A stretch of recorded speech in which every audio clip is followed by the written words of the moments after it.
Greetings sailors, and welcome back to World of Warships, and something a little bit different, as you might have noticed from the title.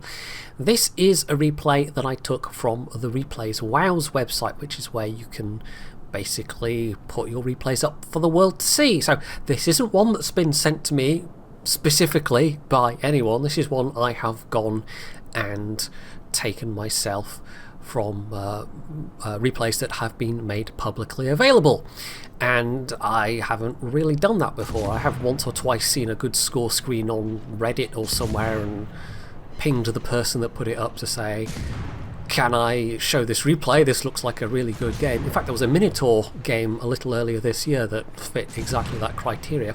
This is the first time I have just taken a random replay without, you know, having any kind of contact from the person that put it up.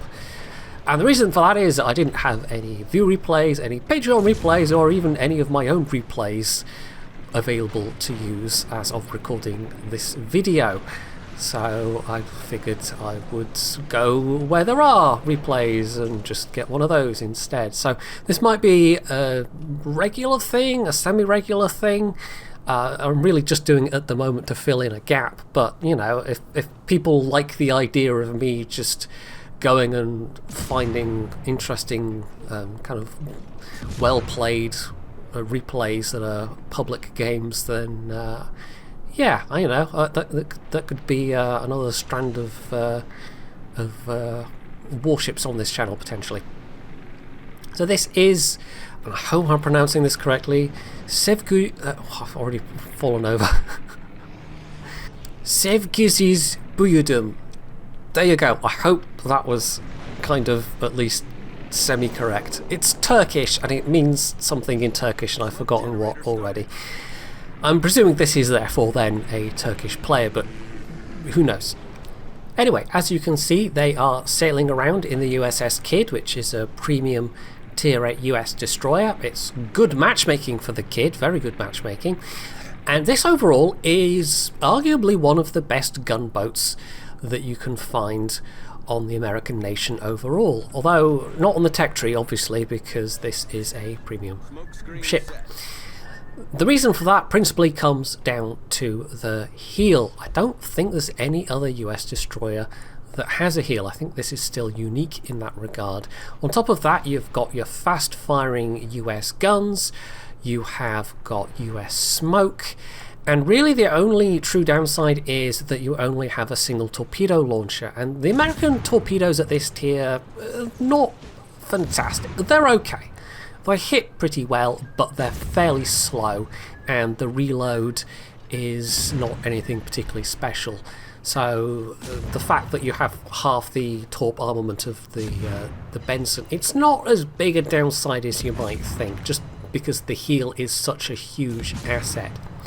The AA likewise is fairly good for being Tier 8. It has got that defensive, as you see, but it's not as good as it was post Captain skill rework. You used to be able to slap the manual AA skill on this and have it be a really ferocious little AA monster. So that is definitely downgraded. It's definitely lost value in that regard. But overall, the Kid is still a very good ship. And if you are thinking of, you know, possibly getting a premium destroyer at some point and you like doing gunboaty pew pew things, then the Kid is certainly a strong contender in that regard. Sevgiz is doing a very risky thing at the moment though. They've come out with their smoke, which is, it's not even expired yet, and they've started plinking away at that destroyer, the Mayhan, that then got sunk by the Richelieu, and now they're taking all kinds of fire. But it's not, I mean, it could be worse. They have managed to get themselves unspotted and they have the heel, so it's not catastrophic, but as early moves go, I think this was unnecessarily risky and burned an unnecessary amount of hit points. But because you have that heel, this destroyer can survive these moments in a way that other destroyers, for the most part, just can't. And even if you compare it to the Irland, which of course also has a heel at Tier 8, it is a less strong heal than the kid has. So yeah, overall, if you had a gunfight between the kid and the Erland, you'd probably take the kid in terms of, you know, if you were betting on one or the other, just because it has got the stronger heal and actually has a smoke to fall back on as well. You also will have noticed you managed to get the killing blow on a battleship. What was that, Florida, I think, with his torpedoes. One was all it took, so that's a nice early kill, if not a huge amount of damage. And there's another kill. He's actually taken out that other destroyer that was on this flank, which now leaves him fairly free and clear, apart from the potential of being spotted by enemy planes. Fortunately for him, at least, they are German planes, so his AA is going to be at pretty much the most effective. I don't know offhand if the German planes are weaker in terms of hit points than, say, Kaga, but of course Kaga just then has endless reserves, which the German destroyers, German aircraft carriers don't necessarily have. So this Gneisenau is now looking very isolated. That's a nice tasty target, but he's, you know, also got islands that are being annoyingly in the way here as well, so he can't just keep pummeling the Gneisenau over and over. But I think that is his main thought at the moment, is concentrate on the Gneisenau. But while he has no shots on him, he's going to shoot at this Dunkirk instead and hopefully get a fire. But with these 5-inch American shells, yeah, your fire chance for any given salvo is pretty low. I can't even remember what the base fire chance is. Is it like 5%, 6%? Or once you take people's fire resistances into account, you know, you're usually halving that in effective terms, if not more. So although this is a fair few hits he's getting on this Dunkirk, they just will not catch fire because these are very low fire chances and RNG is not being kind right now. He could have had a bit of a window of opportunity to start firing at that Gneisenau once more, but instead he's just chosen to focus this single target. And I guess the Dunkirk is maybe going to be a bit softer in terms of the deck armor, but I don't know if that's going to make a big difference if you don't have IFHE or something like that. I don't know. I'm wandering into speculating about things that I haven't looked up in advance, so therefore am probably going to be wrong about. Anyway, he's getting the full benefit of his smoke screen this time. I don't think he's not really... Like, he's managed a whole bunch of hits, he's done some damage, but I don't think he's set any fires on this guy. Look at the sheer number of hits he's had. He's approaching 100 hits just on this Dunkirk alone. And that's actually almost as many hits as he's had up until this point overall.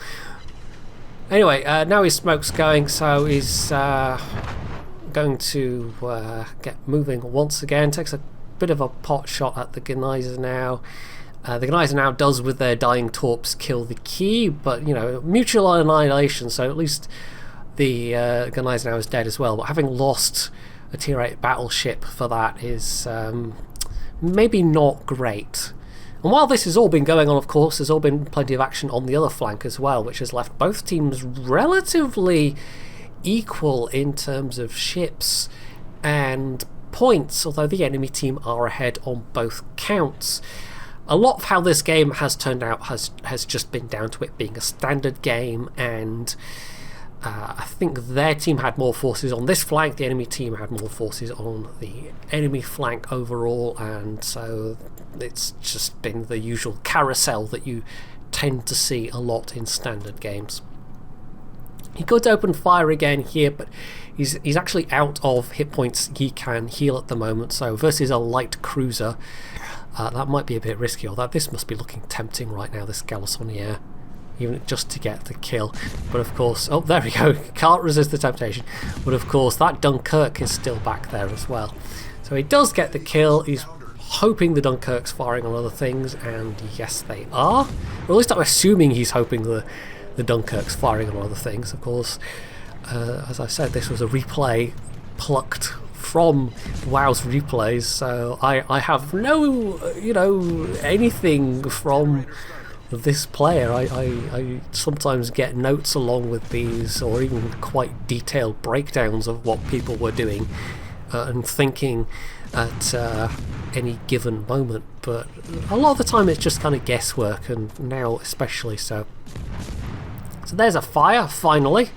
I don't think he's had a fire on the Dunkirk up until that point, unless I've just missed it. But yeah, the Dunkirk then immediately puts it out because they are quite low health, so he's not going to get the benefit of that.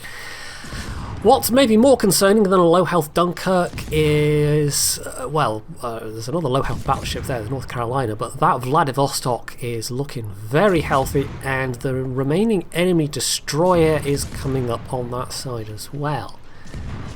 But the Graf Zeppelin, the friendly Graf Zeppelin, has got planes over in that direction, so they are well aware of that. They are keeping tabs on that as a priority. This Edinburgh doesn't look like they're in a good position now. I think they're trying to drop torps with making a pass like that, and they do actually end up getting the kill and surviving, which is handy because they can't really afford to lose any more ships at this point. But that's going to be a tempting target for the enemy. Oh, come on, what it's called now, the tier 8, is it the Richthofen? No, that's the tier 10. No, I honestly can't remember what the tier 8 is called right at this second, but anyway, German CV with AP rockets. When you get the light British cruisers to pick on, yeah, they are very, very nice targets indeed, if you happen to have AP rockets.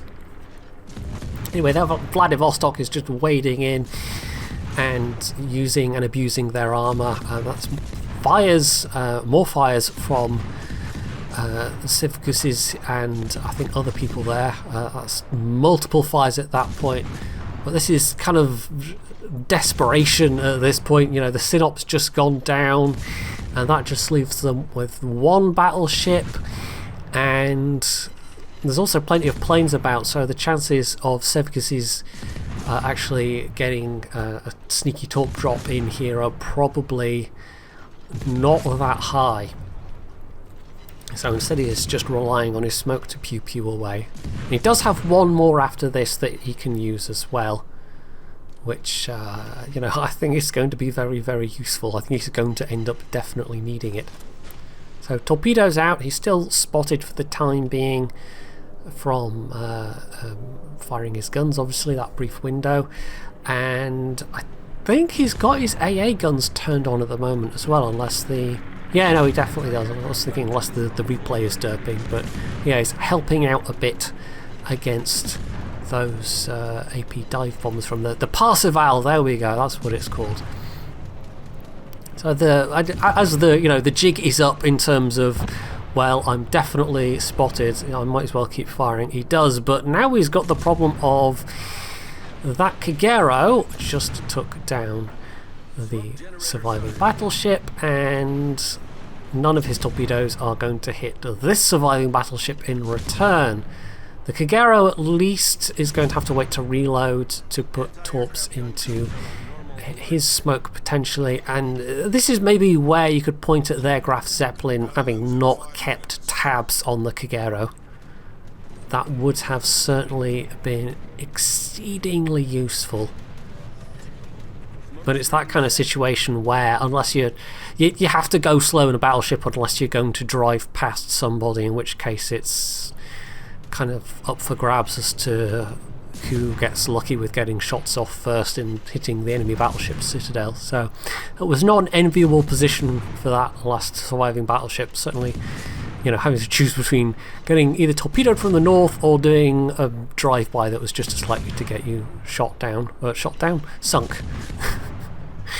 Or I suppose he could have just gone in for the ram as well, of course. Which maybe that would have been the thing to do under those circumstances. At least definitely get the trade. Because as it is, they are now 200 points ahead, this enemy team. But this Vladivostok has now gotten so close that, yeah, there's not much chance of them dodging out the way. But this is still risky coming out and being revealed. If the Vladivostok gets shots off, that could be really nasty. But fortunately, I guess their turrets weren't quite able to traverse round in time, and the Kagero, who has been once again spotted by planes finally, well, they just opened up, and given that he had a heal to pop, well, that was really no big deal overall. However, because their cap has been blocked, because they have consistently managed to keep a lead in points, even though they've killed all but the enemy carrier, the enemy team could still win this. And the kid does not have a speed boost. So this basically comes down to, can he get within gun range? And fortunately for him, the enemy Parseval had parked up close enough so that they would have a shorter round trip on their planes. But instead of maybe just trying to back down and play for time, because there's only 2 minutes left in this, they could have just thrown their ship into reverse, gone back down the 7 line. They actually do this turn which exposes them to fire. There's not much chance of Sevgiz actually getting a torpedo drop on this Parseval, so it's basically down to his guns and any assistance that the Graf Zeppelin can give. And in terms of hitting with his guns, well, at least he's not dealing with a tremendously armoured flight deck, but the nature of these lazy arcs that you get on the American destroyers makes these longer range shells not, even against a big fat, relatively slow turning aircraft carrier, he still has managed to miss some, just because even as poorly as aircraft carriers maneuver, it was still enough. Is this, I must admit, I did see these things pop up and I was going to look up which captain this is, but is this Halsey? I can't remember. I don't actually recall offhand whose special talents that is, and then, like I say, I was going to look it up and then I forgot, but it's not turned out to be tremendously relevant for this game because they've only popped off right at the end of the game, one with the Kraken and the other with the Confederate. So literally 40 seconds, he absolutely has to get this guy down to win. This is it. This has come down to this. It's sink this ship or lose. If the Parseval manages to get to 0 seconds and still has 1 hit point remaining, then that team wins. But we have a very well timed strike in from the Graf Zeppelin, who could have honestly been coming in this direction at this point, but still flying across the middle is not taking that long. But yeah, that extra bit of damage means that his guns are able to finish the job with literally just a couple of seconds to spare. So that was an awfully close game, all things considered. So nearly 500 main battery hits, only 2 torpedo hits. That seems about right for the kid. I don't have any other score screens for this because that's all that was available on the website. You can actually upload the score screens, but in this case they didn't. But as you could see, yeah, 133k damage, 6 kills, that's half the enemy team, even if 1 or 2 of them were kind of a bit kill secured.